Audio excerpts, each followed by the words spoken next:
जय हिंद मेरे प्यारे साथियों। स्वागत है आप सभी का हमारे यूट्यूब चैनल आरटीएस स्टडी पर।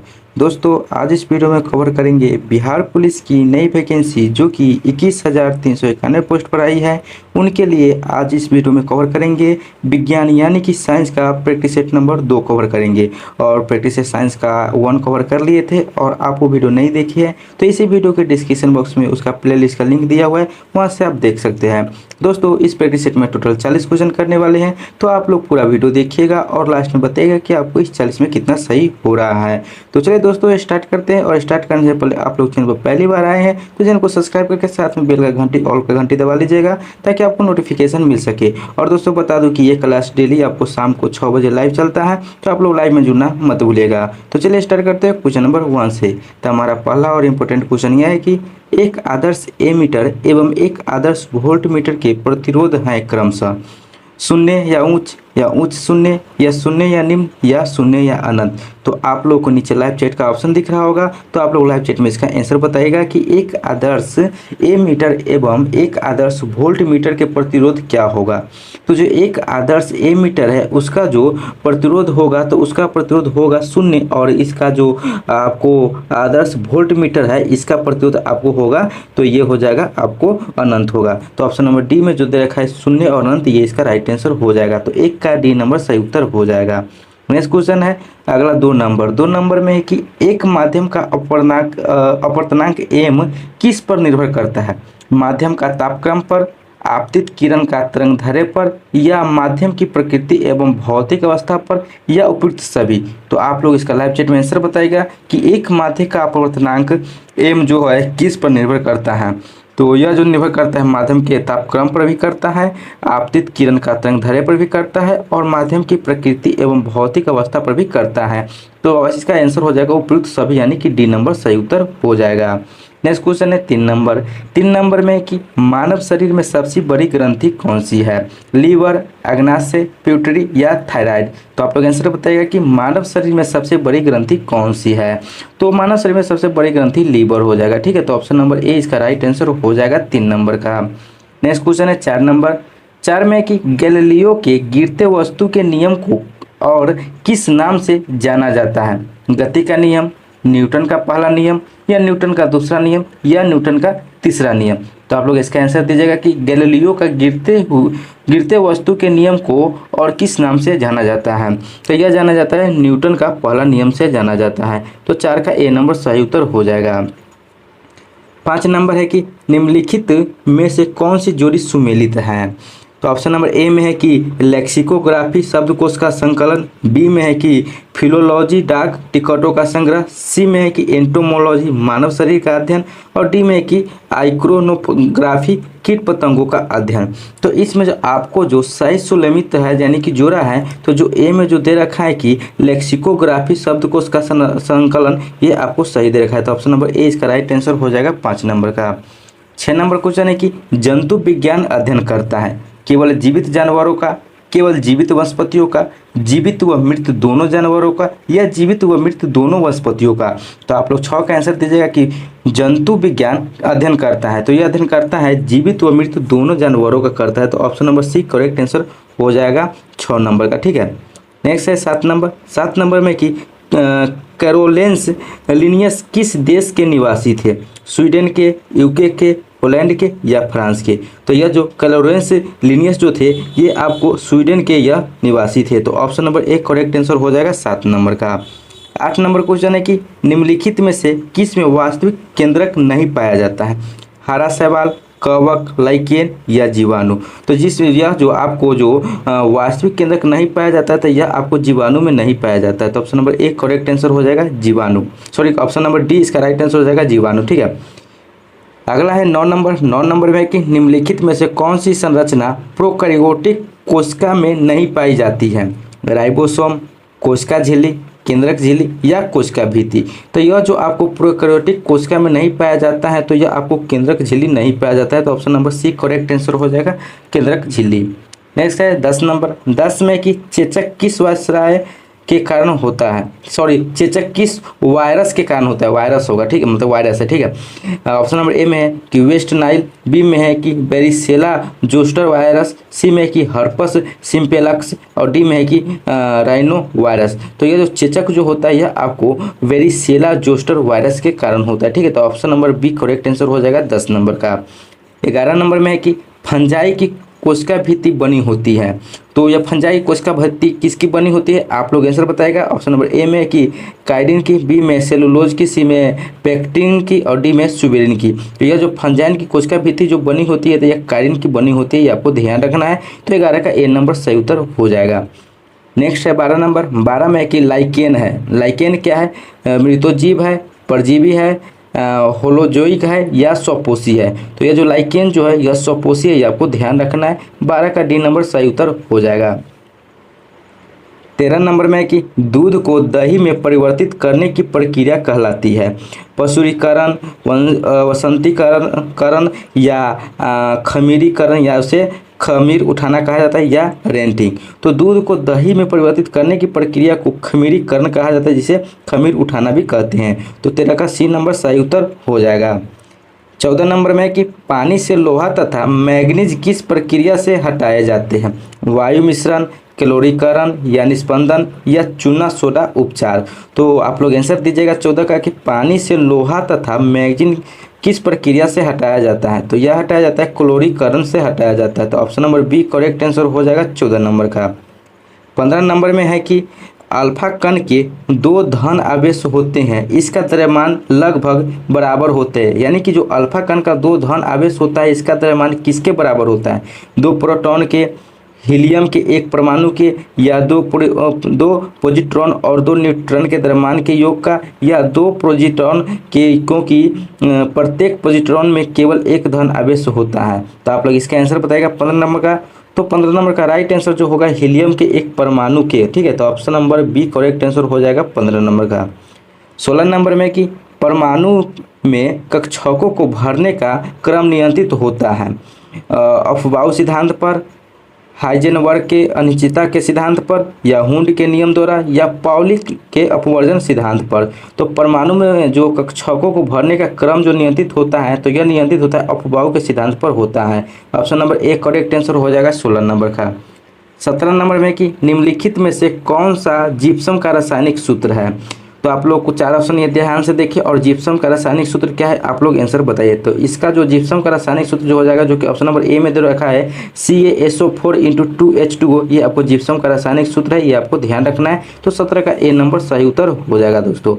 नेक्स्ट क्वेश्चन है 18 नंबर। 18 नंबर में कि पशुओं के व्यवहार के वैज्ञानिक और वस्तुनिष्ठ अध्ययन को क्या कहा जाता है, एंथोलॉजी, एंटोलॉजी, इकोलॉजी या यूथोनिक्स। तो पशुओं के व्यवहार के वैज्ञानिक और वस्तुनिष्ठ के अध्ययन को जो कहा जाता है तो एथोलॉजी कहा जाता है, ये आपको ध्यान रखना है। तो 18 का ए नंबर सही उत्तर हो जाएगा। नेक्स्ट है 19 नंबर क्वेश्चन। 19 नंबर में है कि सेरिकल्चर से संबंधित है मधुमक्खी पालन, फल संवर्धन, जूट उत्पादन या रेशम कीट। तो सेरिकल्चर किस से संबंधित है, तो यह संबंधित है रेशम कीट पालन से संबंधित है। तो option number D correct answer हो जाएगा, ठीक है। नेक्स्ट है 20 नंबर। 20 में है कि कोशिकाओं के अध्ययन को क्या कहा जाता है, साइटोलॉजी, फिजियोलॉजी, न्यूक्लियोलॉजी या सेलोलॉजी। तो ये जो कोशिकाओं के अध्ययन को जो कहा जाता है तो साइटोलॉजी कहा जाता है, ये आपको ध्यान रखना है। तो 20 का ए नंबर सही उत्तर हो जाएगा। 21 नंबर में है कि साइटोलॉजी जीव विज्ञान की एक शाखा है जो किसके अध्ययन से संबंधित है, कोशिका के, मस्तिष्क से, रक्त के या केश से। ठीक है, जो साइटोलॉजी जीव विज्ञान का जो एक शाखा है यह अध्ययन है तो यह कोशिका के अध्ययन है। तो option number A correct answer हो जाएगा 21 नंबर का। 22 में कि कीड़ों के अध्ययन को क्या कहा जाता है, एंथ्रोपोलॉजी, ऑर्निथोलॉजी, जियोलॉजी या एंटोमोलॉजी। तो कीड़ों का अध्ययन को जो कहा जाता है तो एंटोमोलॉजी कहा जाता है, ये आपको ध्यान रखना है। तो 22 का डी नंबर सही उत्तर हो जाएगा दोस्तों। नेक्स्ट है 23 नंबर, और 23 नंबर वेरी वेरी इंपॉर्टेंट है। और 23 नंबर पर आगे बढ़ने से पहले दोस्तों आप लोग को वीडियो अच्छा लग रहा है, ये सेशन अच्छा लग रहा है तो आप लोग वीडियो को लाइक कर दीजिए, और अभी तक चैनल सब्सक्राइब नहीं किए हैं तो प्लीज़ आप लोग चैनल सब्सक्राइब कर लीजिए, ठीक है। और डेली आपको शाम को 6 बजे साइंस का आपको क्लास मिलता है, और डेली सुबह आपको बिहार पुलिस के लिए आपको जीके यानी कि आपको प्रैक्टिस सेट देखने को मिलता है, ठीक है। तो आप लोग डेली सुबह शाम देखिए, और आपको प्रीवियस ईयर भी आपको देखने को मिलता रहेगा वीडियो, ठीक है। तो आप लोग चैनल सब्सक्राइब कर लीजिए। तो 23 नंबर में कि मक्का का दाना है, बीज है, वनस्पति फल, वास्तविक फल है या भ्रूण है या अवास्तविक फल है। तो मक्का का जो दाना है तो यह दाना है वास्तविक फल है, ये आपको ध्यान रखना है। तो 23 का आपको बी नंबर करेक्ट आंसर हो जाएगा दोस्तों। नेक्स्ट है 24 नंबर, और 24 नंबर में कि अवांछनीय पौधे को कहते हैं, घास कहते हैं, रीड्स कहते हैं, खरपतवार कहते हैं या छुप कहते हैं। तो अवांछनीय पौधा जो होता है इसको खरपतवार कहा जाता है। तो 24 का सी नंबर करेक्ट आंसर हो जाएगा दोस्तों। नेक्स्ट है 25 नंबर, 25 में कि प्रारंभिक भारतीय दार्शनिक के अनुसार प्रत्येक वस्तु मूल तत्वों से बनी है, 2, 4, 3 या 5। तो जो प्रारंभिक भारतीय दार्शनिक के अनुसार जो प्रत्येक वस्तु ये आपको 5 मूल तत्वों से बने हुए हैं। तो 25 का डी नंबर सही उत्तर हो जाएगा दोस्तों। नेक्स्ट है 26 नंबर, 26 में कि अधातुओं में आमतौर पर सबसे बाहरी सतह में इलेक्ट्रॉन होते हैं, 1, 2 या 3, 5, 6, 7 या 8, 8, 9 या 10 या 10 या 18। तो यह जो अधातुओं के आमतौर पर जो सबसे बाहरी सतह में जो इलेक्ट्रॉन की जो संख्या होती है तो यह 5, 6, 7 या 8 होता है, जो कि ऑप्शन नंबर बी में दे रखा है, ये इसका राइट आंसर हो जाएगा। तो 26 का बी सही उत्तर हो जाएगा। नेक्स्ट है 27 नंबर, 27 में कि धनायन तब बनता है जब ऑप्शन नंबर ए में है कि परमाणु इलेक्ट्रॉन ग्रहण करता है, बी में परमाणु इलेक्ट्रॉनिक होता है, सी में कि परमाणु पर बाहर से धनात्मक आता है, डी में कि परमाणु से प्रोटॉन बाहर निकल जाता है। तो धनायन तब होता है जब यह परमाणु इलेक्ट्रॉनिक होता है, ठीक है। तो option number B correct answer हो जाएगा आपको 27 नंबर का, ठीक है दोस्तों।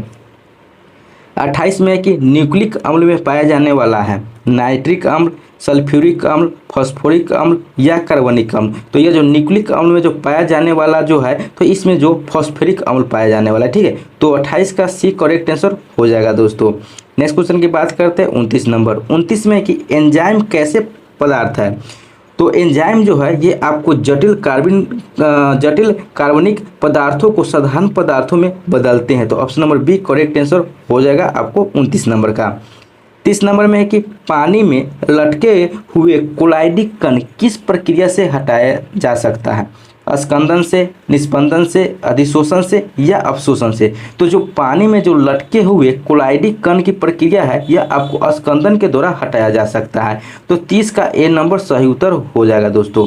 नेक्स्ट बात करते हैं 31 नंबर की। 31 नंबर में कि निम्नलिखित में से कौन संपृक्त प्राकृतिक गैस में अनुपस्थित होती है, इथेन, ब्यूटेन, कार्बन मोनोऑक्साइड या मीथेन। तो इसमें जो संपृक्त प्राकृतिक गैस के अनुपस्थित होते हैं तो यह कार्बन मोनोऑक्साइड अनुपस्थित होते हैं। तो 31 का सी नंबर करेक्ट आंसर हो जाएगा दोस्तों। बात करते हैं 32 नंबर की, और 32 नंबर में है कि विटीकल्चर किसको संदर्भित करता है, सब्जी उत्पादन को, अंगूर की खेती को या रेशम कीट के वाणिज्य पालन को या मछली पालन को। तो ये जो विटीकल्चर है ये अंगूर की खेती को संदर्भित करता है, ठीक है। तो 32 का बी नंबर करेक्ट आंसर हो जाएगा दोस्तों।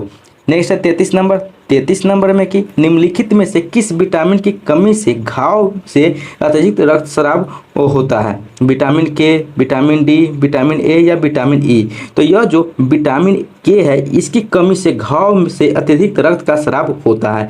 तो 33 का ए नंबर सही उत्तर हो जाएगा। 34 नंबर में कि यौगिकों के एक वर्ग की पहचान कीजिए जिसमें एक कार्यात्मक समूह OH होता है, एथेन, कीटोन, एल्डिहाइड या एल्कोहल। तो इसमें जो है आपको ऑप्शन नंबर डी में एल्कोहल दिया है, इसमें आपको OH होता है, ठीक है। तो 34 का डी करेक्ट आंसर हो जाएगा दोस्तों। बात करते हैं 35 नंबर की। 35 में कि चुंबक के भीतर चुंबकीय क्षेत्र रेखाओं की दिशा होती है।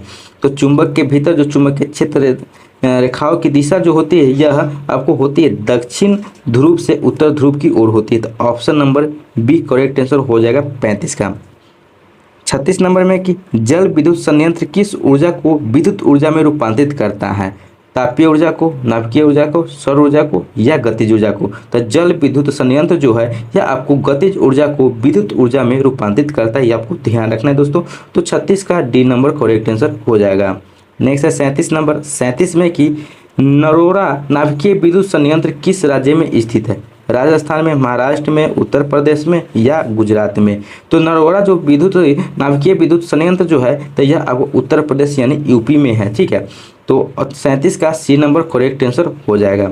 38 नंबर में है कि गैलीलियो दर्पण की वक्रता त्रिज्या 40 सेंटीमीटर हो तो उसकी फोकस दूरी होगी 40 सेंटीमीटर होगी, 30 सेंटीमीटर होगी, 20 सेंटीमीटर होगी या 10 सेंटीमीटर होगी। तो 38 का आप लोग कमेंट में से बताएगा कि जो गोलीय दर्पण की वक्रता त्रिज्या जो 40 सेंटीमीटर है तो उसकी फोकस दूरी क्या होगी। तो क्या होता है एफ बराबर जो होता है तो क्या होता है r/2 होता है, r/2 होता है। तो यहाँ पे आपको त्रिज्या आपको 40 दे रखा है तो फोकस दूरी क्या हो जाएगा तो आपको 20 हो जाएगा। तो option number C correct answer हो जाएगा 38 का। नेक्स्ट है 39 में कि आवर्धन का ऋणात्मक मान बताता है कि वस्तु के सापेक्ष प्रतिबिंब उल्टा है। ठीक है, तो ऑप्शन नंबर एक करेक्ट आंसर हो जाएगा 39 नंबर का। ठीक है दोस्तों, और नेक्स्ट क्वेश्चन 40 और आखिरी क्वेश्चन है कि वास्तविक वस्तु का आभासी प्रतिबिंब बनता है समतल दर्पण में, उत्तल दर्पण में, अवतल दर्पण में या इनमें से कोई नहीं। तो दोस्तों ये 40 नंबर का क्वेश्चन आपको होमवर्क के रूप में दिया जा रहा है। तो आप लोग कमेंट में बताएगा कि वास्तविक वस्तु का आभासी प्रतिबिंब बनता है तो कौन सा ऑप्शन होगा, आप लोग कमेंट में जरूर बताएगा। तो दोस्तों ये था आपको बिहार पुलिस की नई वैकेंसी जो कि 21,391 पोस्ट पर आई है और ये बम्पर वैकेंसी है। तो इसी के लिए आपको साइंस यानी विज्ञान का पेटी सेट नंबर 2 कवर किए हैं और इससे पहले भी एक कवर कर लिए थे और दोनों का आपको प्ले लिस्ट में मिल जाएगा वीडियो, आप देख सकते हैं। और ये वीडियो कैसा लगा कमेंट में जरूर बताइएगा। 40 में आपको कितना सही हुआ कमेंट में बताइए। और आप लोग चैनल को सब्सक्राइब नहीं किए हैं तो चैनल को सब्सक्राइब करके साथ में बेल घंटी दबा लीजिएगा। डेली शाम 6 बजे आप लोग लाइव में जुड़ जाइएगा। अगर आप लाइव नहीं देख रहे हैं तो आप लोग टोटल वीडियो को आप लोग देख करके यानी कि वीडियो को टोटल क्वेश्चन देख करके आप लोग लास्ट में आप कमेंट कीजिएगा कि आपको 40 में कितना सही हुआ है। ठीक है, और आप लोग हमारे व्हाट्सएप ग्रुप और टेलीग्राम ग्रुप से नहीं जुड़े हैं तो वीडियो को डिस्क्रिप्शन बॉक्स में वहां से आप ज्वाइन हो सकते हैं। चलिए दोस्तों फिर मिलते हैं अगले वीडियो में अगले प्रैक्टिस सेट के साथ। तब तक के लिए जय हिंद जय भारत।